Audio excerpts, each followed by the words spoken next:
బంగాళాఖాతంలో అల్పపీడన ప్రభావం కొనసాగుతోంది. ఏపీలో మరో 4 రోజులు భారీ వర్షాలు కురిసే అవకాశం ఉందని వాతావరణ శాఖ వెల్లడించింది. ఈ రోజు అల్లూరు జిల్లా, ఏలూరు, ఎన్టీఆర్ జిల్లాలకు భారీ వర్షం పడే అవకాశం ఉందని తెలిపింది.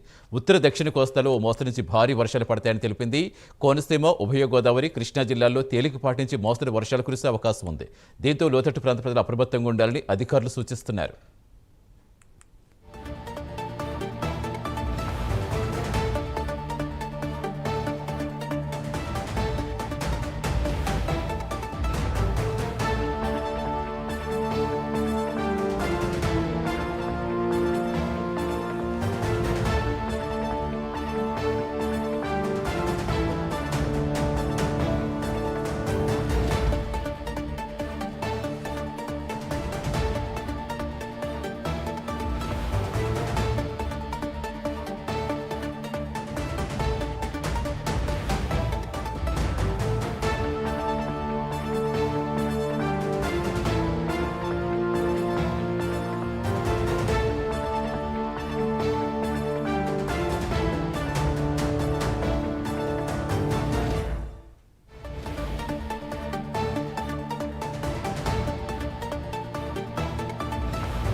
బంగాళాఖాతంలో అల్పపీడన ప్రభావం కొనసాగుతోంది. ఏపీలో మరో 4 రోజులు భారీ వర్షాలు కురిసే అవకాశం ఉందని వాతావరణ శాఖ తెలిపింది. పూర్తి వివరాలిచ్చేందుకు మా కరెస్పాండెంట్ చంద్రశేఖర్ లైవ్లో జాయిన్ అవుతున్నారు. చంద్రశేఖర్, ఏ ప్రాంతాలకు ఎక్కువ ఎఫెక్ట్ ఉంటుందని చెప్తుంది, ఇంకా ఏం చెప్పింది వాతావరణ శాఖ?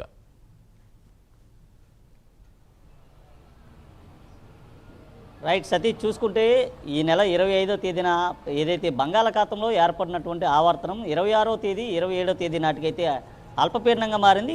అల్పపీడనం కాస్త ఈరోజు బలపడే అవకాశం ఉన్నట్లుగా వాతావరణ శాఖ అధికారులు అయితే అంచనాకు వస్తున్నారు. దీని ప్రభావంతో కోస్తాంధ్ర, రాయలసీమలోని పలు జిల్లాల్లో మోస్తారు నుంచి భారీ వర్షాలు అయితే కురుస్తున్నాయి. నిన్నటి నుంచి కూడా విశాఖలోని పలు ప్రాంతాల్లో భారీ వర్షాలు అయితే కురుస్తున్న పరిస్థితి కనిపిస్తుంది. గత 4 రోజులుగా కూడా మోస్తారు నుంచి భారీ వర్షాలు అయితే కురుస్తున్నటువంటి పరిస్థితి కూడా ఎక్కువగానే ఉందని చెప్పుకోవాలి. చూసుకుంటే అల్లూరు జిల్లాతో పాటు శ్రీకాకుళం, విజయనగరం, పార్వతీపురం ప్రాంతాల్లో కూడా భారీ వర్షాలు అయితే నమోదవుతున్నాయి. భారీ వర్షాల కారణంగా లోతట్టు ప్రాంతాలన్నీ జలమయం అవడంతో పాటు అల్లూరు జిల్లాలో ఉన్నటువంటి గడ్డలన్నీ కూడా పొంగి ప్రవహించడంతో ప్రజల ఆ రాకపోకలకైతే చాలా ఇబ్బందులు అయితే ఎదుర్కొంటున్న పరిస్థితి కనిపిస్తుంది. అయితే ఈరోజు సాయంత్రానికి మరింత బలపడే అవకాశం ఉన్నట్ల పరిస్థితి అయితే కనిపిస్తుంది. దీని ప్రభావంతో అల్లూరు జిల్లాలతో పాటు ఇటు ఏలూరు, కోనసీమ జిల్లాలో కూడా భారీ వర్షాలు నమోదయ్యే అవకాశం ఉన్నట్లుగా వాతావరణ శాఖ అధికారులు అయితే అంచనాకు వచ్చిన పరిస్థితి కనిపిస్తుంది. దీని ప్రభావంతో ఇటు కోస్తాంధ్రలోని పలు ప్రాంతాల్లో భారీ వర్షాలు అయితే కురిసే అవకాశం ఉంది. మరికొన్ని ప్రాంతాల్లో మోస్తారు వర్షాలు అయితే కురిసే అవకాశం ఉన్నట్లు కూడా వాతావరణ శాఖ అయితే భావిస్తుంది. దీని ప్రభావం ఏదైతే ఉందో, దీని ప్రభావం కారణంగా గంటకు 30 నుంచి 40 కిలోమీటర్ల వేగంతో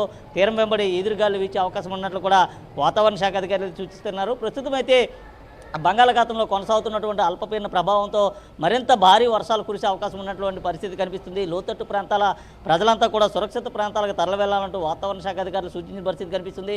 ముఖ్యంగా చూసుకుంటే ఎక్కడైతే వర్షపాత ప్రభావిత ప్రాంతాలు ఉంటాయో వర్షపాత ప్రభావిత ప్రాంతాలన్నింటినీ కూడా ముందస్తుగానే గుర్తించాలంటూ ఆయా జిల్లా కలెక్టర్లకు ఆదేశాలు కూడా జారీ చేసిన పరిస్థితి కనిపిస్తుంది. అయితే ఈరోజు భారీ వర్షాలు కురవనున్నటువంటి నేపథ్యంలో ముఖ్యంగా చూసుకుంటే ఇటు అల్లూరు జిల్లాలోనే భారీ వర్షాలు అయితే ఎక్కువగా కురిసే అవకాశం ఉంది. దాంతోపాటు ఏలూరు, కృష్ణా, గుంటూరు ఈ ప్రాంతాల్లో కూడా భారీ వర్షాలు అయితే నమోదు కానున్నాయి. దీంతో జిల్లా కలెక్టర్లు కూడా అప్రమత్తంగా ఉండాలంటూ కూడా ఇప్పటికే రాష్ట్ర విపత్తుల హోంశాఖ మంత్రి వంగలపూడి అనిత అయితే సమీక్ష సమావేశం నిర్వహించినటువంటి పరిస్థితి ఉంది. ఎక్కడైతే వర్షాలకి ఎఫెక్ట్ అయ్యేటటువంటి ప్రదేశాలు ఏవైతే ఉన్నాయో వర్షాల ఎఫెక్ట్ ప్రదేశాల్లో కూడా ఎన్డీఆర్ఎఫ్, ఎస్డీఆర్ఎఫ్ బృందాలను తరలించాలంటూ కూడా చెప్పిన పరిస్థితి అయితే కనిపిస్తుంది. అలాగే ఏదైతే భారీ వర్షాల నేపథ్యంలో ఎగువ ప్రాంతాల్లో కురుస్తున్నటువంటి వర్షాల కారణంగా వరద నీరంతా కూడా డ్యాములకైతే వచ్చి చేరుతున్న పరిస్థితి ఉంది. పూర్తిగా నిండు కొండను తలపిస్తున్నాయి రిజర్వేర్లు. పలు ప్రాంతాల్లో రిజర్వేర్లకు సంబంధించినటువంటి కొన్ని గేట్లను కూడా తెరిచి దిగువ ప్రాంతాలకైతే వరద నీటిని కూడా విడుదల చేస్తున్న పరిస్థితి కనిపిస్తుంది. వరద నీరు ప్రవహిస్తున్న సమయంలో ఆ ప్రాంతంలో ఉన్నటువంటి ప్రదేశాలు ఏవైతే ఉన్నాయో ఆ ప్రదేశాలంతా కూడా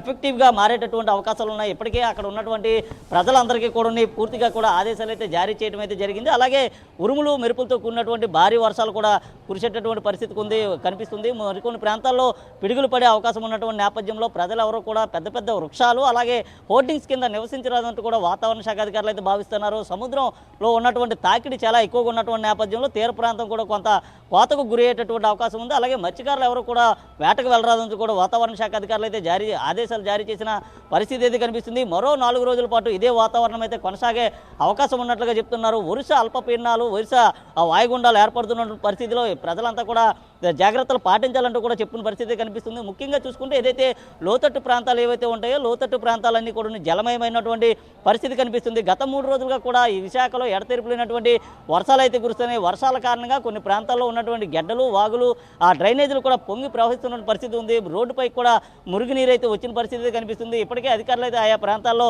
రక్షణ చర్యలు చేపట్టినటువంటి పరిస్థితి కనిపిస్తుంది. మరికొన్ని ప్రాంతాల్లో కూడా భారీ వర్షాలు అయితే నమోదు కానున్నాయి. ఇటు అల్లూరు జిల్లాలో భారీ వర్షాల కారణంగా అక్కడ ఉన్నటువంటి కొండ చర్యలు అంతా కూడా విరిగిపడేటటువంటి అవకాశం అయితే కనిపిస్తుంది. మరికొన్ని ప్రాంతాల్లో మట్టి పిల్లలు కూడా పైనుంచి పడటంతో అటువైపు రాకపోకలు కూడా పూర్తిగా బంద్ చేసినటువంటి పరిస్థితి కనిపిస్తుంది. ఇటు కేకే లైన్కి సంబంధించినటువంటి ఏదైతే కొత్త వలస కిరణ్ లైన్ ఏదైతే ఉందో ఆ లైన్లో తిరిగేటటువంటి రైళ్లుగా ఆ రాకపోకలు కూడా కాస్త అంతరాయం ఏర్పడంతో పలు రైళ్లను కూడా దారి మళ్లించినటువంటి పరిస్థితి కనిపిస్తుంది. మరో 4 రోజుల పాటు ఇదే వాతావరణం అయితే కొనసాగే అవకాశాలు ఉన్నట్లుగా వాతావరణ శాఖ అధికారులు అయితే భావిస్తున్న పరిస్థితి కనిపిస్తుంది. Satish, right, thank you Chandrasekhar.